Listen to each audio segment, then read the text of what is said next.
Good evening. Welcome to the City of Joliet Pre-Council meeting for Monday, August 4th, 2025 at 5:30. The Honorable Mayor Terry Darcy presiding. Okay. We'll begin with roll call. Mayor Darcy. Here. Councilman Cardenas. Here. Councilman Clement. Here. Councilman Hug. Here. Councilwoman Ibarra. Here. Councilman Moreno is not here, but should be here shortly. Councilman Mudrin. Here. Councilwoman Quillman. Here. Councilwoman Reardon. Here. Okay. Next is citizens to be heard on agenda items. If there is anyone who would like to speak on an agenda item, now is the time. So if you would like to speak on an agenda item, please come up to the podium. I think there are a couple people that wanted to speak.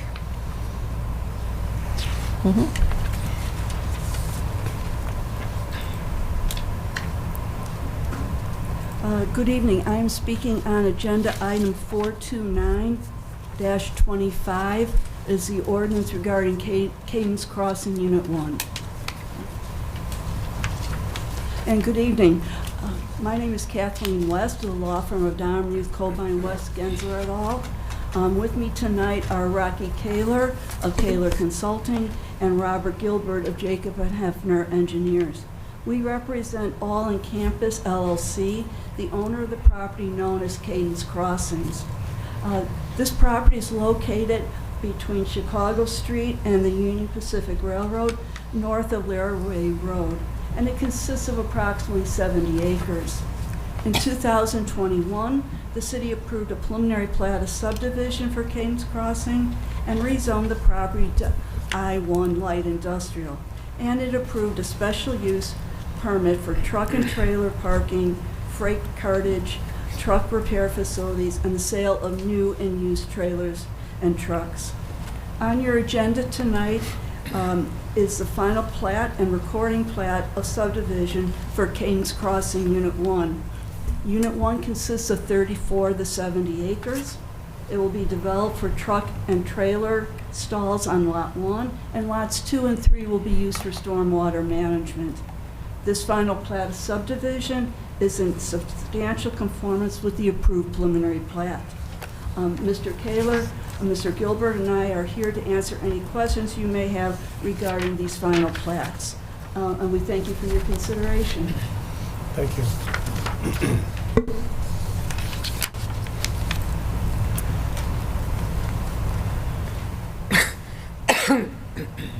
Okay.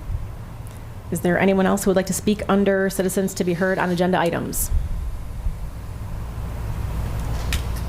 Okay. Seeing none. Next, we will have the city manager review tomorrow night's actionable items. Good evening, everybody. And happy birthday to our clerk, Lauren O'Hara. It's her birthday today. 21, Thank you. Yeah. Forever 21. And Councilman Clement was on the first. What? Oh, yeah, and yes, and Happy birthday. Joe Clement was on the first, and it's on Friday. Yeah. Happy birthdays, guys. For council committee reports, legislative, public safety, public service, we'll hear from tomorrow. On the consent agenda, we'll have invoices to be paid. Then Council Memo 41525, award of contract for the 2025 Hickory Spring Creek Cleaning Project to Greg W. Dobzik Excavating in the amount of $130,000. I know many heard just at 4:30 in public service about a lot of these, but if anyone else has questions, feel free to stop me and ask. Council Memo 41625, award of contract for the 2025 to 2027 Native Landscaping Maintenance and Restoration Project to McGinty Brothers in the amount of $180,733.50. Council Memo 41725, approval of the purchase of one Ford F-550 dump body truck from Ron Tirapelli Ford Inc. in the amount of $88,288.70. This money was budgeted for this year, and the truck will be used for public utilities water operations. Council Memo 41825, approval of purchase of hazmat project-specific upfit from Easy Stack LLC in the amount of $42,662.08. This is the big upfit for modular and mobile workspaces for our Joliet Fire Department hazmat vehicle. So we're replacing old vehicles with two trailers that will have all the special outfitting that we need. Council Memo 41925, sole source agreement with Blue Line Professional Consultants LLC. This is for our police mental health screenings that we do biannually. Council Memo 42025, award a professional services contract with Frost Solutions LLC to provide roadway temperature sensors for 2025 to 2029 in the annual amount of $38,346. So this is a 5-year contract, 12 different sensors at various locations. So every year it's $38,346. So over the course of 5 years, that equals $191,730. And it helps us to deploy snow plows. We'll also have 3 snow depth sensors that we can put, the way West Side gets a lot more blowing snow than downtown might. So we'll have like 3 different sensors that tell us, the 12 sensors will tell us, like, we can ask Greg further, but they'll tell us like what the pavement temperature is, and then we'll also have the depth of snow that we'll be able to track and deploy snow plows accordingly. Anything you want to add to that, Greg? No, I think that's an accurate description. Okay, great. Any questions? Moving on. Council Memo 42125, approval of change order number 1 for the Black Road Acres Phase 2 Water Main Improvement Project to Len Cox and Sons Excavating for a decreased amount of $378,000 or $378,659.53, and payment estimate number 2 and final in the amount of $1,462,680.70. So this is a decrease. We did a balancing of quantities, and we're receiving a deduction because we didn't use as much as we thought, and this will also close this contract out with final payment. Council Memo 42225, approval of change order number 2 for the Joliet Street, Ottawa Street Streetscape Repair Project to PT Farrow Construction Company for a deduction in the amount of $32,087.08 and payment estimate number 2 and final in the amount of $5,874.73. This project has been completed, inspected, and accepted, so this is our final payment to finish it out. Council Memo 42325, authorization to fund draw 12 for tax increment financing district number 7, which is Rock Run, in the amount of $206,179.90. Generally, these costs are for roads, water, sewer that serve the development. To date, there have been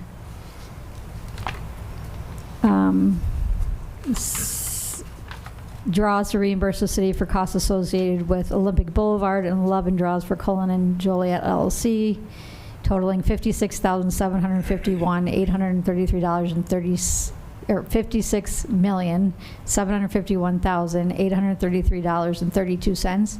And as we know, the council approved, the $100 million for the all the infrastructure at the site. So that's where we are with it. And this is where this poll will come from as well. Anything else on that, Kevin? Council Memo 42425, approval of biosolids application spring lease payments to Jackie Stunkel in the amount of $71,400, to Homerding Family Farms LLC in the amount of $57,000, and to James Fleischman in the amount of $51,600. So this is for us to dispose of our biosolids, and we pay these farms. A lot of farms don't want to deal with it, but these farms will, so we pay them to take our biosolids to use as fertilizer rather than dumping them in a dump. It's cheaper to do it this way. So thanks to all those families and farms that are helping us out. Council Memo 42425. Oh, no, I did that one. Council Memo 42525, authorization to award a contract extension for property and casualty insurance coverage in the amount of $338,088.57. Just would like to give a little history. Sure. That's okay? Yeah, of course. So I think everybody remembers that back on May 20th, we voted to change brokers. So Gallagher has been the broker for about 15 years here. We went with a new broker by the name of Alliant. And with that, they've been dealing with the marketplace as well as the former broker and all the staff here in the HR department to make sure they make the best presentation of our risk that we can. Now, I think everybody saw the article or heard about State Farm raising their rates 27%, that they've caught a lot of heat. Also, municipalities are not the most desired risk out there. So Alliant insures a number of them now. Back on the 20th, they'd given us the list of everybody they're insuring, and we had the opportunity to check with them. Right now, the county in our area would be the biggest, and they've been very happy with them. So I've been at a number of meetings these last few weeks working on would there be another alternative. So there is not. So the $338,000 is just 2 months of what we're paying today. So this isn't an increase, there's no change, they just rolled it over for another 2 months. In this way, Alliant felt that they could make a much better presentation for our risk and get a few more carriers to bid on us, and obviously with that, hopefully come in with a lower premium than we've had in the past. Questions? Yeah, I've got a question. So Pat, essentially, they need a little extra time because we just brought them on in May. Or June, actually, we brought them on. Yeah. So they need a little extra time to do the job right. Exactly, and I think it's really the carriers who are dragging their feet Right. and asking for more information. It's really than I think they really need, but they have the right to it, and Alliant obviously is not going to say, no, we want to get every player the possibility Yes. to, but yeah, that's all it is. Okay. Just, Fair enough, it's thank you. pretty common in this marketplace out there today in extension. That was all I had, Beth. Okay, thank you. The next item, we're moving to agenda items. We needed to pull it out for Councilman Moreno because it deals with Austin Tyler. So it's Council Memo 42725, approval of change order number 1 for the Russell Street, Highland Avenue to Clement Street roadway project to Austin Tyler Construction for a deduction in the amount of $29,442.65 and payment estimate number 2 and final in the amount of $4,216.55.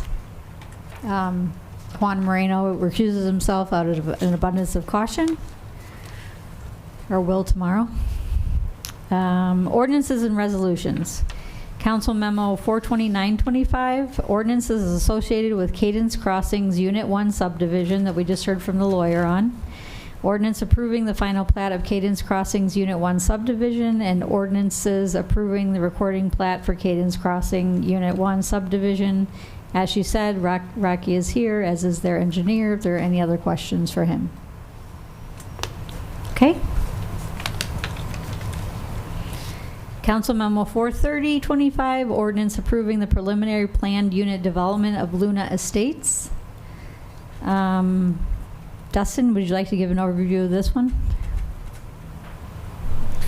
It's pretty straightforward. This is a 10-acre parcel that was annexed for potential contiguity for utility service. That parcel was not needed to provide utility service, so it is annexed into the city of Joliet. It is a rural flavor out there. The property owner would like to subdivide the 10-acre parcel into 3 parcels, one being just a little over 5 and the other being an equal balance of about 2.25. And they are going to have their children live next to them. So I think it's a nice story for the community, and it is a nice to do. Mayor? Dustin, where exactly is it? Just so people know. Where exactly is it? Let me pull up Luna Estates. It's over by Marigold and Mills Road. Marigold Drive and Mills Road. Okay, thank you. Okay. Council Memo 43125, ordinance authorizing the assignment of the Chicago Water Supply Agreement, related easements and permits and approvals to the Grand Prairie Water Commission. This is our last step to transition all the contracts to the Grand Prairie Water Commission. I know those of you in public service heard from Allison. Are there any other questions on that? This is just like formally we're transferring to Grand Prairie so they can buy the water from Chicago and they'll manage getting it to all the towns. Beth, I would just interject, like Yeah. we discussed at the committee meeting. This changes nothing from the agreement that goes back. This is just the formality Yep. of turning it over, because at the time we had to take responsibility for it because we didn't have a commission yet. Right. So I just want to make sure everybody else knows that. There's nothing changed. Absolutely right. Thank you, Councilman Hug. Moving on to resolutions, Council Memo 43325, resolution authorizing the execution of a memorandum of understanding and agreement and business associate agreement between the City of Joliet and the Will County Community Health Center. So this is our Joliet Fire Department. They currently work with Silver Cross and St. Joe's on trying to provide at-home services, and they're mainly are the people that call 911 a lot. They have in-home visits to try to avoid those ambulance calls that are, multiple times in a month, in a week even, which they've seen huge success with already, as we all know, with their community cares program. But this will extend it to Will County Community Health Care Center, so they'll be providing those services to the patients there as well.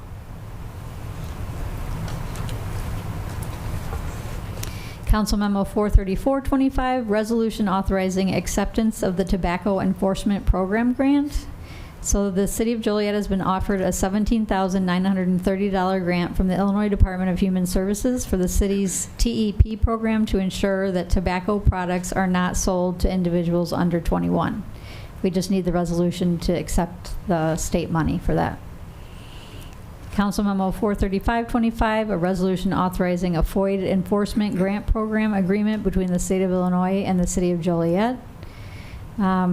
This FOID card enforcement grant is to conduct enforcement operations against persons whose FOID cards are revoked or suspended, and to collaborate with members of the Violent Crime Intelligence Task Force to enforce provisions of the Firearm Owners Identification Card Act. Can I ask a question? Yeah. I understand obviously how the tobacco enforcement works, but how does the FOID card enforcement work? Is it just people trying to buy weapons or guns or whatever, and that's how they found out, or how do they do these sweeps? How do they do these sweeps, Chief? If a person has a revoked FOID card, the state has authorized us to go out to those locations where those people are, recover those firearms and the card. Wow, okay. So this is about the third or fourth year that I remember running with this. So every year we get an opportunity to have our officers work on an overtime basis to collect the firearms. Okay, thank you. Mayor. Chief, we are not targeting law-abiding citizens, anything of that sort, correct? No, if their card is revoked, they're not eligible to have firearms. Correct. I just want to make it clear that Yes. we're not targeting anybody that has a valid FOID card. No, not at all. Correct. There's quite a process to have the FOID card revoked. Right. Thank you. Mayor? Yeah, to clarify Councilman Clement's comments, this program that we do with the grant, we are not initiating revocations. The state issues the revocations, or the revokes it, and then we go take their firearms back. Yes, that's correct. Only the state police can revoke that card. They have a special unit specifically for FOID card revocations and approvals and things like that. We get the information from the state. We are basically working on behalf of the state. Thank you. Okay, Council Memo 43625, resolution authorizing an intergovernmental licensing agreement with PACE for their Van Gogh program. So we have extra parking available at our Marion and Chicago Street on the northeast corner of that lot. And they have a couple of vans that people can check out for the day to go over to Center Point or North Point or whatever. So we're just providing parking availability for them to have their PACE vans in our lot. I think it's only 2 spaces. Council Memo 43725, resolution authorizing the city manager to execute lease agreements for 10 South Chicago Street and 9 Osgood Street. Dustin, could you give a brief explanation for this one? Sure. Currently, the city of Joliet owns and will continue to own 10 South Chicago Street. That building is used by Will County Special Courts. They would like to continue to use that building, and we have no objection to that. So we propose a lease agreement that will be in effect until 2028. In light consideration to the city's needs, Will County was willing to enter into a lease agreement for us to use 9 Osgood Street, which is commonly referred to as the PACE facility. Now, the city will be responsible for the mechanical, electrical, and plumbing systems at 9 South Chicago as well as at 10 South Chicago as well as 9 Osgood. And you might think, well, that's not that great of a deal. We're taking care of 2 buildings, but the beauty of this is that we will get the use of that building at 9 Osgood Street to keep under roof some specialty public safety equipment that will last longer and work better if it's sheltered from the elements. It will also expand our capacity and make more efficient our maintenance activities that have typically gone on mostly at our motor maintenance division. So this is, and you couldn't build this building for what it will cost. It's a great opportunity for the city, and many thanks to the city manager and the mayor's office for making this happen. I'd like to say a couple more things about this. So the beauty of this is a 60,000 square foot concrete building that would probably cost $12 to $15 million to replace. Our motor maintenance has been working out of a 3rd generation Chevrolet dealership, and we're about to take on the opportunity to do our own Ford warranty work. So we've got to dial up our capacity to be able to not only work on the vehicles out of warranty, but if we work on them in warranty, we get reimbursed by Ford. So we're going to repurpose this building, or a portion of it, for our motor maintenance on all of our light duty stuff. And there'll still be 2/3 of the building used for other opportunities for the city to store and do things in the rest of the building. It's all been budgeted in the 2025 budget, and we can now move forward with it. Great, thank you. Council Memo 43825, resolution approving a license agreement between the City of Joliet and 311 Ottawa Building LLC for the use of a city-owned parking facility. So this is the 311 Ottawa Building is the one that Bays took over to transition to apartments that people live in for market rate. There's quite a few of them. They're running out of parking. So we have entered into a 2-year agreement, license agreement with them that he's going to put, I don't know, he says around $500,000, but we'll get all the details through Greg when all the permits come through, to resurface, put in lighting, make that nice, because right now it's just like all gravel. So he'll improve the site, but in return he gets to use it for 2 years. And then there's also a clause that either party can opt out of the contract with 30-day notice, but only after those 2 years have expired. Mayor? Yeah, I spoke to John today. It sounds like you said about the lighting. I think he's going to repave the entire lot, so it's a win for all of us. So. Yeah. Yeah. He's doing some landscaping too. Landscaping. Yeah. Yes. We'll make it Yeah. look It's going to look nice. Council Memo 43925, resolution accepting a grant of permanent easement on Essington Road from Modesto Lane to Galena Drive from ComEd for the Twin Oaks Phase 1 Water Main Improvement Project. And that concludes the agenda. Okay. Next, we have public comments. Is there anyone who would like to address the council this evening? Anyone? Okay, seeing none. I did receive a request for closed session. Is there a motion to go into closed session to discuss personnel, collective bargaining, land acquisition, or conveyance, pending or threatened litigation, after which the meeting will adjourn? So moved. Second. It's been motioned and seconded to approve. Councilman Cardenas? Aye. Councilman Clement? Aye. Councilman Hug? Aye. Councilwoman Ibarra? Aye. Councilman Moreno? Aye. Councilman Mudrin? Aye. Councilwoman Quillman?